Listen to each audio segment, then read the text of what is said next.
tahu nggak kira-kira alasan apa sih Bapak akhirnya dicopot dari Menteri Agama? Kalau saya cerita aja ya, sangat mungkin terkait dengan itu ya. Apa itu? Saya mulai masuk awal, sampai saya reshuffle, ada perbedaan pandangan saya yang agak sedikit mencolok dengan Presiden maupun Wapres, masalah FPI, Front Pembela Islam. Saya tidak pernah bergaul dengan Front Pembela Islam. Ketemu Pak Habib Rizik pun tidak pernah, kecuali sekali pada saat dia menikahkan anak, saya kedatang, saya diundang, saya datang, dan bertemu beliau pun di antara ratusan undangan.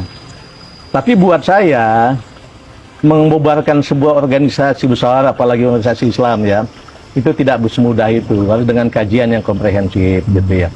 Apalagi kemudian menurut saya tidak ada ancaman yang dari dia yang ditakuti kok gitu ya. Sehingga saya selalu mengatakan kepada Bapak Presiden maupun Bapak Wapres, saya dipanggil Bapak Presiden 2 kali terkait ini, Pak Wapres sekali. Saya selalu bersikap bahwa, Pak, tidak perlu dia dibubarkan, cukup dibina. Dan nggak ada masalah, bukan ancaman buat saya kalau menurut pandangan saya gitu ya. Itu ada beberapa perbedaan pandangan kami gitu tentang itu. Dan kemudian lebih kurang pada saat seminggu sebelum saya reshuffle, ada rapat kabinet. Topiknya itu pembubaran FPI. Saya tentu saja saya hadir ya. Sebelum berangkat, dan itu saya selalu dengan istri saya ini. Sebelum berangkat saya bilang kepada istri saya, Mam, ini ada sidang kabinet terbatas, topiknya hebat banget, pembubaran FPI. Wah, khusus banget ya. Ya. Ada saran nggak, Mam? Saya bilang ke istri saya. Istri saya bilang, Pak, kalau Papa tetap bertahan tidak membubarkan FPI, tapi hanya membelanya atau membinanya, Papa pasti 100% di-reshuffle, kata istri saya. Tapi menurut saya, kata istri saya, itu pilihan terbaik. Kalau enggak, Papa malu sama umat Islam, malu sama orang Aceh, gitu ya. Orang sebuah organisasi Islam besar, dibina saja cukup, kenapa mesti dibubarkan? Dan mohon maaf, istri saya bilang, kita jadi Papa jadi menteri pasti bangga. Tapi lebih bangga lagi Papa jadi jenderal bintang 4. Dan Bapak sudah jenderal bintang 4.